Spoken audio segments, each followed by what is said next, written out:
thank you for the introduction, and to the SSA, thank you so much for having us. You were one of our founding members as a group. We are now 10 member organizations of national non-theistic organizations. We try to represent all of them in lobbying the White House, lobbying Congress, and one of the corny phrases we like to say is lobbying America.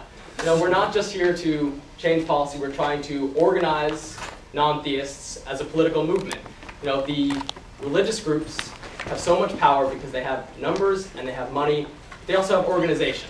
They get together, they talk about what they're going to do, they lobby their senators and policymakers together and manage to get a lot of change that, in our view, is unconstitutional, immoral. And so what we need to do is organize, get together, so that we can counteract that. Show our politicians that we disagree with that we're out there, we're 10 to 15% of the population, and we care.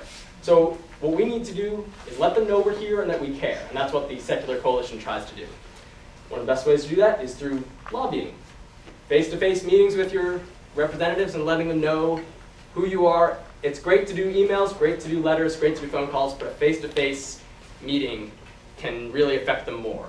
And one of the great things about our new executive director, Sean, is that he was one of those politicians meeting face-to-face with people lobbying him. He was in the Maine legislature for 10 years, and gray hair, and can actually give us some perspective on what it's like to be on the other side of the table, listening to people complaining to him, asking him for things, and hopefully giving us something of an inside perspective that that will help us more than anything else. So I know you guys are more active than typical students. You're here. So that's a good indication. How many of you have actually interacted with your elected representatives?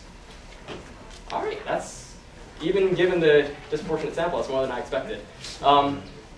I grew up outside of DC in Maryland, where I thought my vote didn't really matter because it's such a blue state. And then I went to school in Carolina, where I figured it would make more of a difference. And of course, as soon as I left, there were more contentious elections in Maryland. So, but one of the advantages that you guys have is that you can call both people at home and people in your college district. You have senators, possibly in both states. You have a representative in your district. And don't forget the state legislators. They can make a big difference too. Look them up.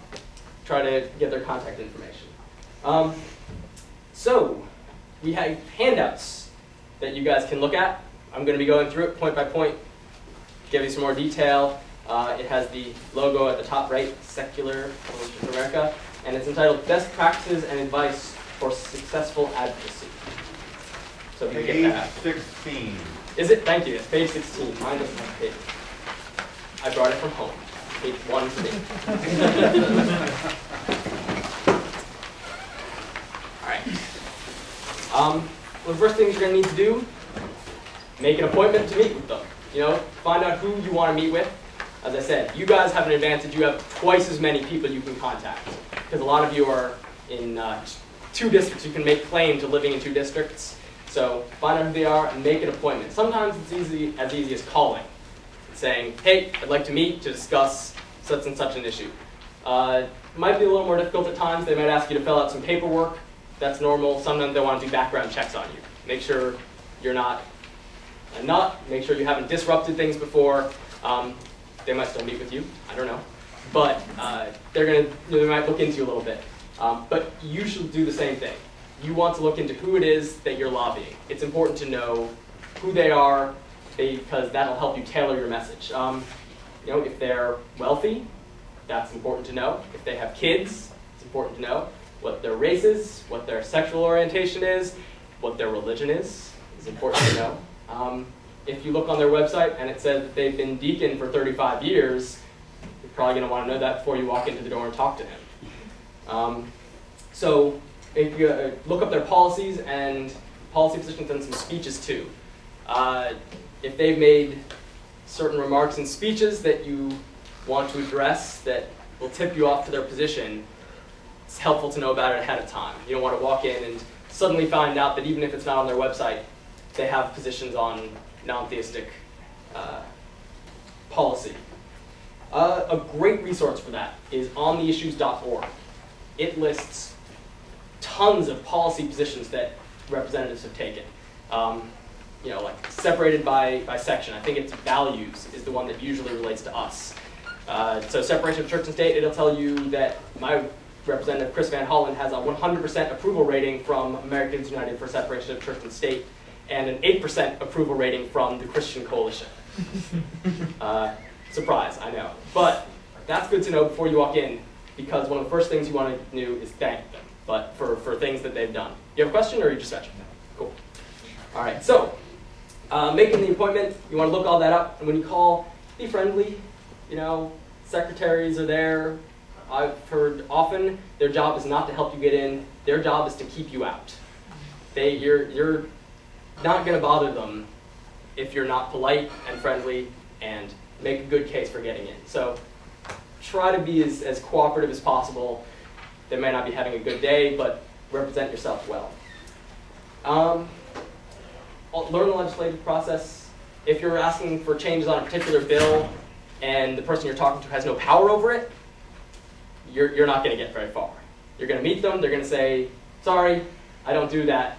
Is there anything else? And you'll be flabbergasted, which is one of my favorite words. One thing that is not on the handout but is important, dress nice. Don't look grungy. I probably would not go in looking like this.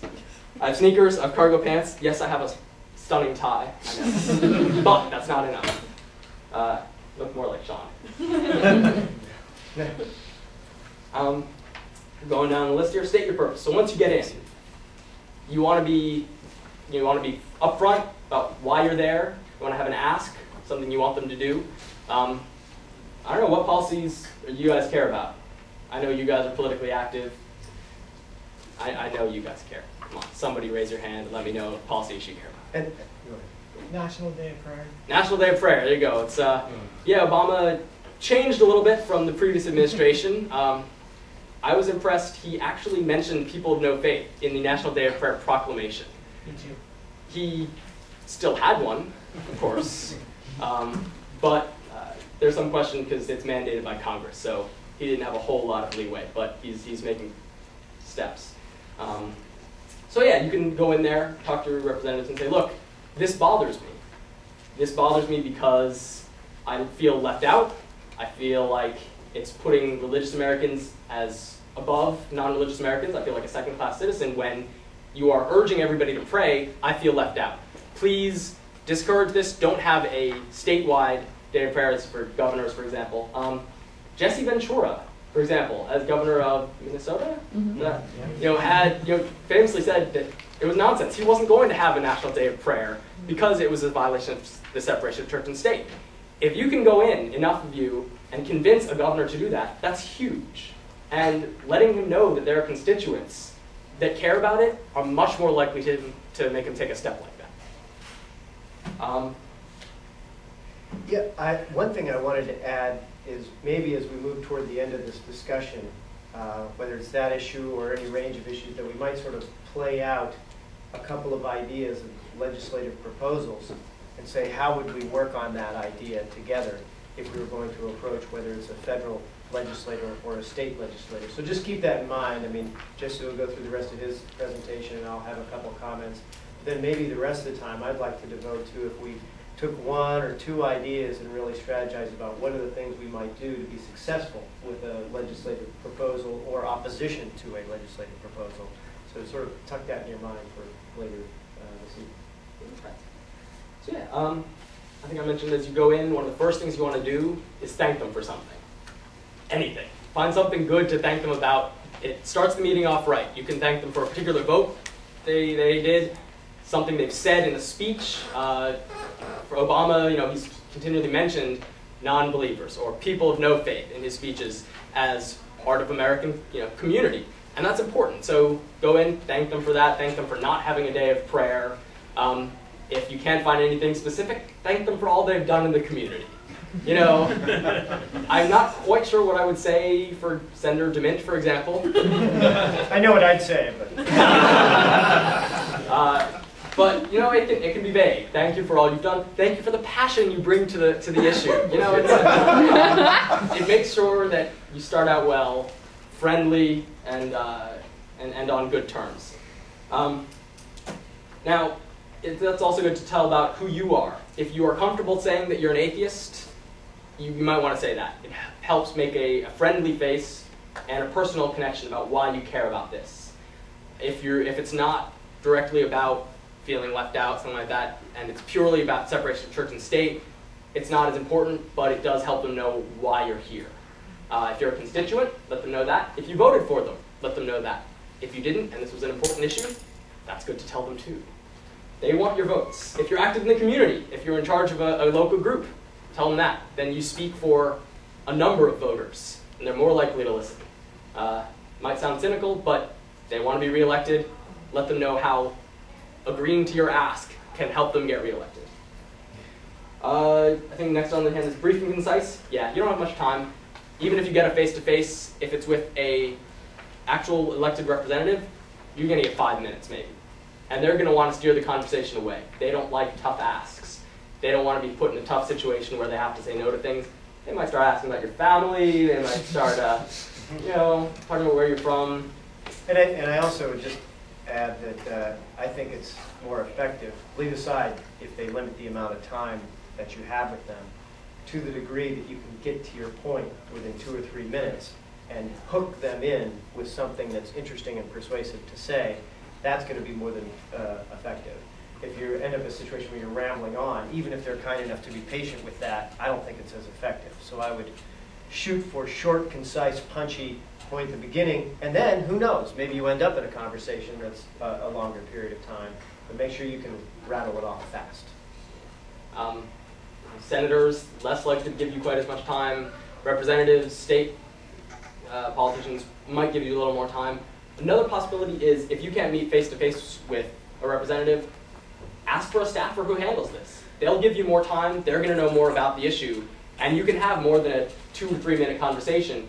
You can have a 15-minute conversation about your issue and about how you can affect the process. So, it might not be your complete victory of having a face-to-face with your senator, but you can still make a pretty big difference by talking to the staffer in charge of the issue. Be open to negotiation. Now, all right, I'm going to out myself a little bit as a nerd. Have any of you read the Robert Jordan Wheel of Time series? It's a fantasy. Excellent. Okay, so then I think 5 to 10 of you will know what a Taviran is, who walks into the room and people find themselves agreeing to things that they never would have agreed to in their right mind. Don't expect that.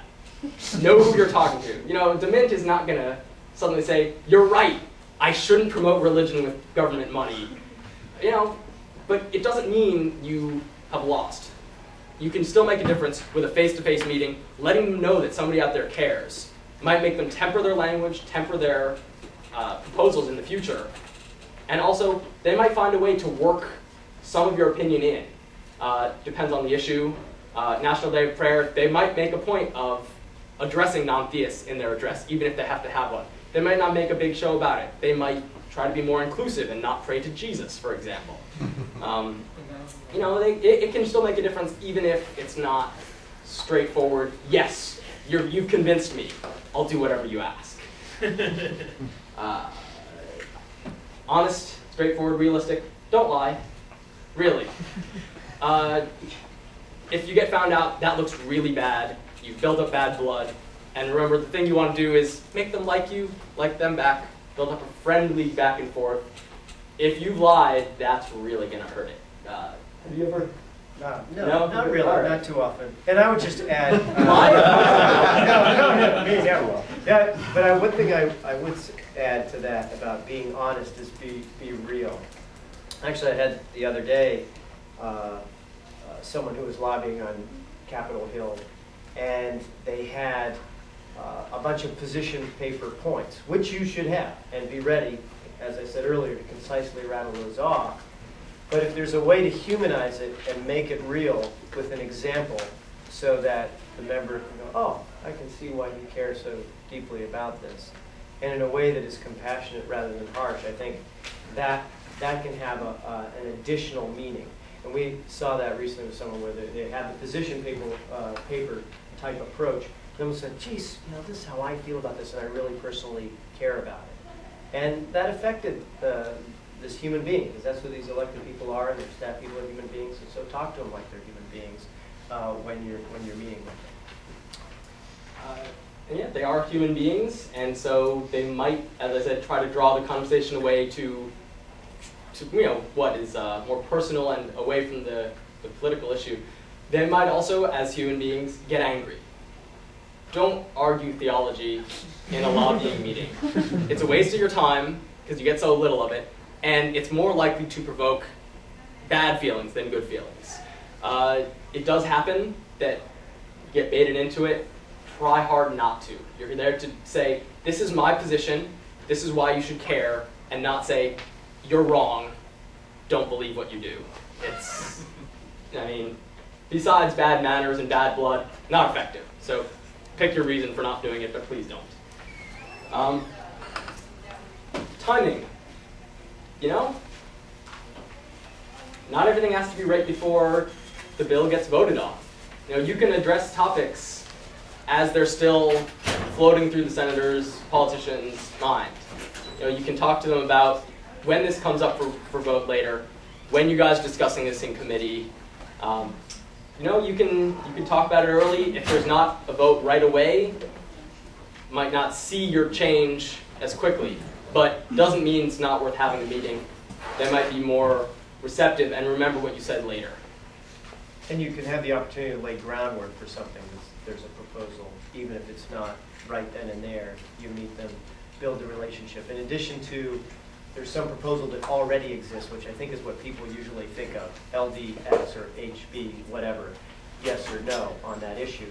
But there's also, and I hope we do this increasingly, work toward people who are maybe advocating for things on our behalf, where they have to formulate the legislation and work with you. So that's an area where you might have meetings and build a relationship over time.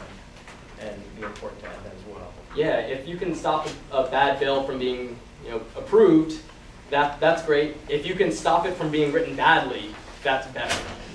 It's easier to stop it when it's being written and make sure that the language is correct, that it doesn't step on too many toes, than it is to convince a very religious political body to vote against it. Leave evidence. You want to make them remember you were there. You want to give them numbers. When I said be honest, don't make up numbers, for example. If you don't know, tell them you don't know and that you'll get those numbers to them. It gives you a great reason to talk to them again later. It gives you, you'll follow up, they'll remember, oh yeah, that was the guy I met with, had that funny story, think about you well again. If you leave evidence with those numbers, that's even better, because then if they're flipping through it, they see, oh yeah, great. This is what we talked about. This is evidence for his side. You can hope to convince him through that. Not just statistics, though. News clippings are good, too. If you can say, the New York Times was talking about this issue, this is why it's important to address now. Community newspapers have their own poll, because that's people in the community talking about it. So if you can bring in a clipping, look, this is important to everybody here. It's being talked about. We need you to do something about it. That's great. I think that is an important point. When there's news clippings, it adds the credibility, sort of the third-party credibility, rather than, oh yeah, you're some cranky person who cares about this and nobody else does.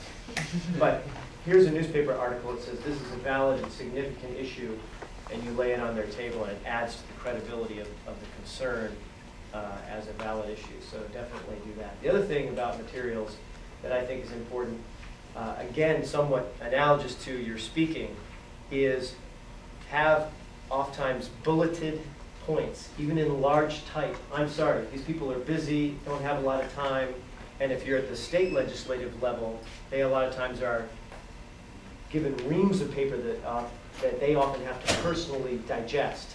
And so if you give them big stacks of single-spaced pages printed on both sides with your detailed thoughts on the history of philosophy and religion, and here's my point on page 15, they aren't going to get there.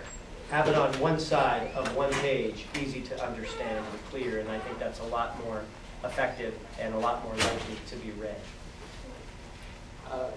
Yeah, if you're lobbying about, if you're lobbying on a bill, it's great to bring in a copy of it, particularly with highlighted sections you're addressing. Again, reminds them who you were, what you were talking about, and specifically brings their attention to it. If they don't have a lot of time, then make sure they get the point. You know, depending on how much you're giving them, information about your group. I know with the SSA, when the White House administration officials heard about it, they were interested. If we had, I forget if we actually, just talked about it for a while or gave them a lot of brochures of our different member organizations, but they wanted to learn more. They wanted to follow up. They wanted to meet with somebody in the Secular Student Association, or Alliance, sorry.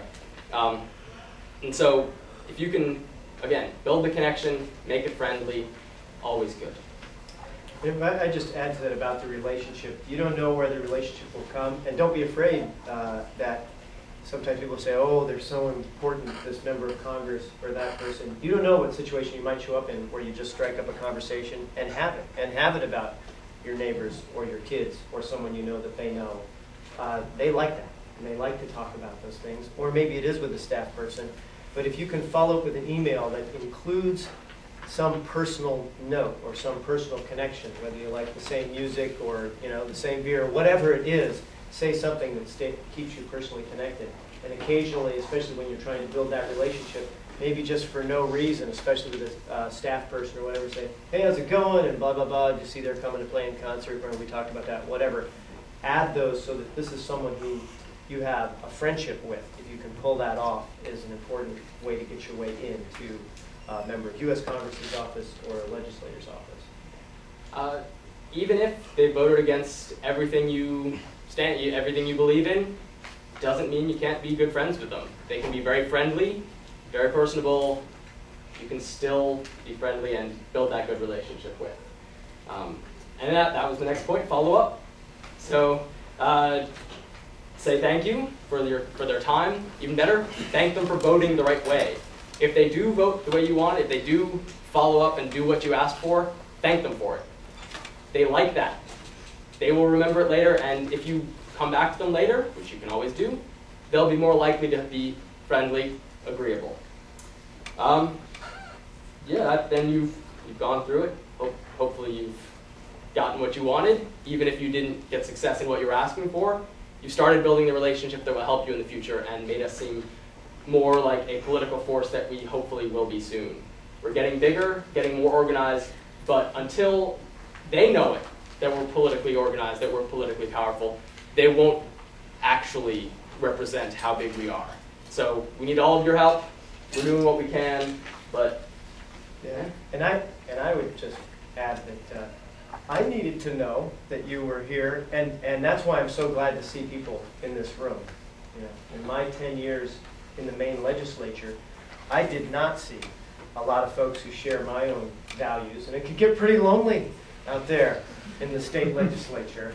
I served 6 years on the Judiciary Committee, and I served a term on the Appropriations Committee, which I don't know how many folks are familiar with what the Appropriations Committee is in a legislature, but it's something that every legislator wants to be on, and once they get on, they realize that there is a hell. And you decide the budget for your state, and usually, especially with the economies I was dealing with, it meant cutting things. You weren't handing out candy during most of the time we were dealing with a state budget.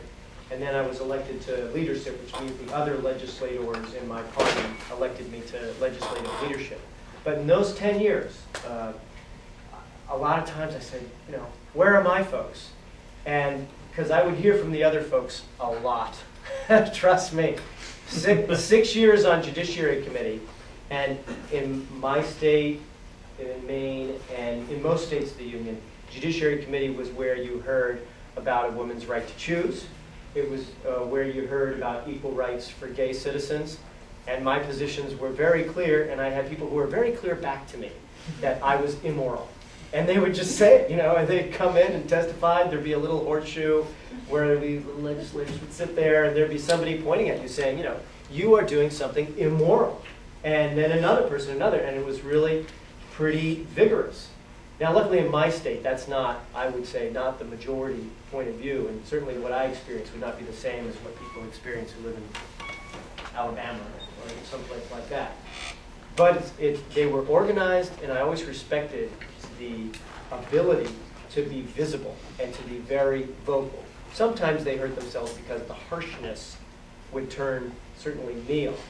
And a lot of the reason I'm here and so proud to be with you folks is because I feel this is such an important movement for America. You know, I got more convinced of that serving on that committee because I thought, how do these folks have this influence when I don't honestly believe they're the majority viewpoint? And a lot of it was their organization, their ability. So the degree that you folks get involved, it matters. And I tried to slip in my view. Jesse was talking about the prayer, and in the Maine legislature we had, you know, they opened with a prayer. So I said, I'll do one. But my prayer was, I quoted Free Thinkers, Susan Jacoby. That was my prayer. It was fun.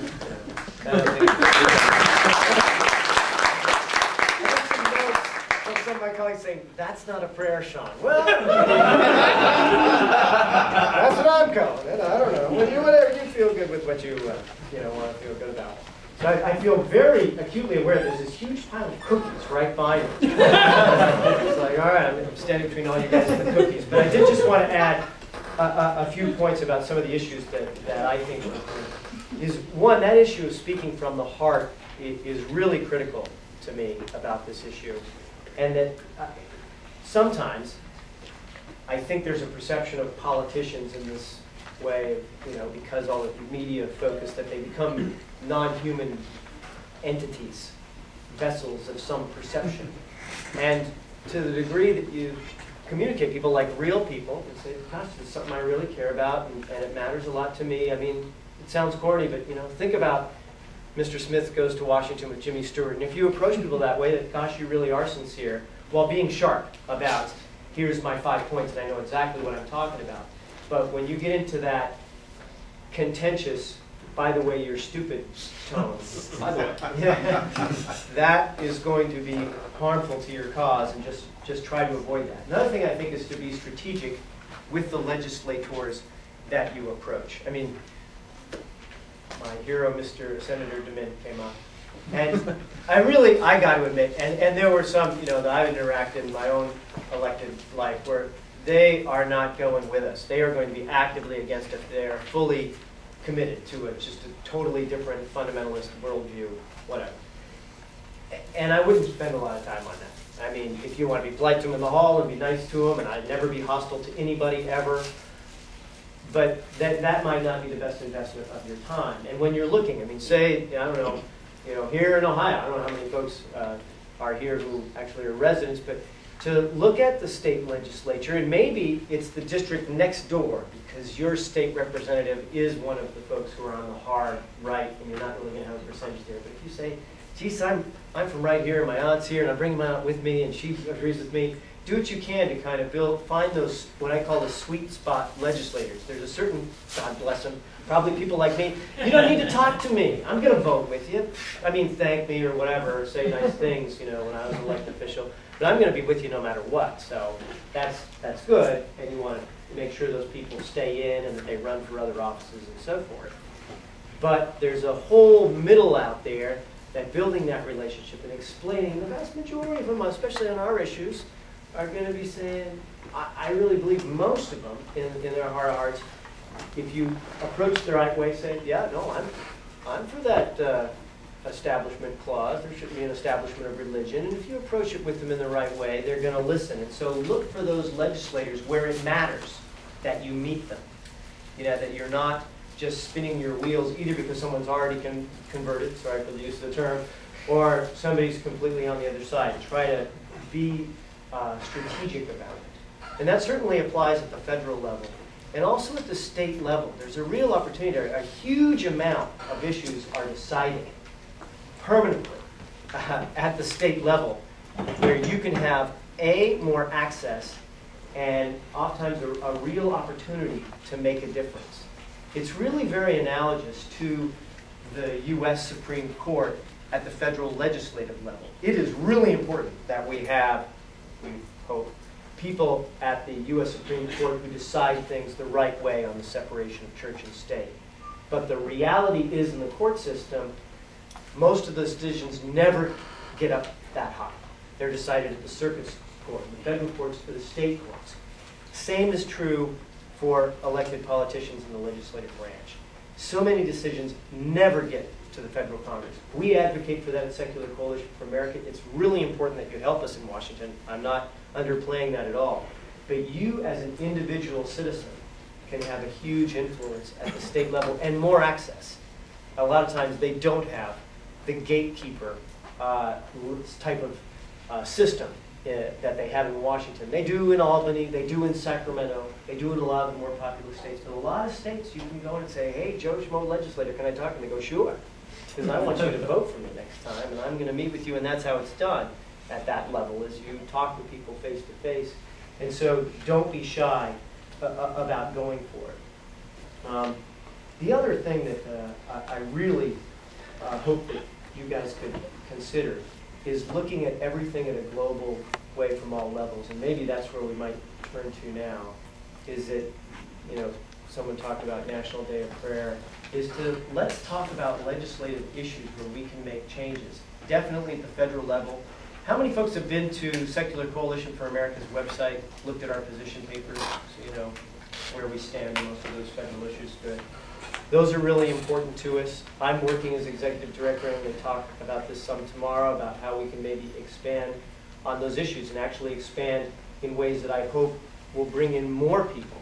Because I sincerely believe that our polling data, though it may indicate that we represent 13% of the population, which, by the way, is about the same percentage as African Americans, and last I checked there was an African American who was president, so we should have some influence in society. But I actually think if we do better polling, more accurate polling, the numbers will actually pull out even higher for people who share our values if we craft it not in a misleading way, but in a more accurate way. So I think that's really important. But I think that we have an opportunity to really look at policy issues that make a difference on all levels. So I'd be interested in hearing people's ideas, definitely at the federal level for legislative ideas. And then also at the state level, maybe there's things that you think are important that we could do at the state level. And of course, don't forget the school boards that want to, you know, go back to the 1920s as if the Scopes trial didn't ever happen.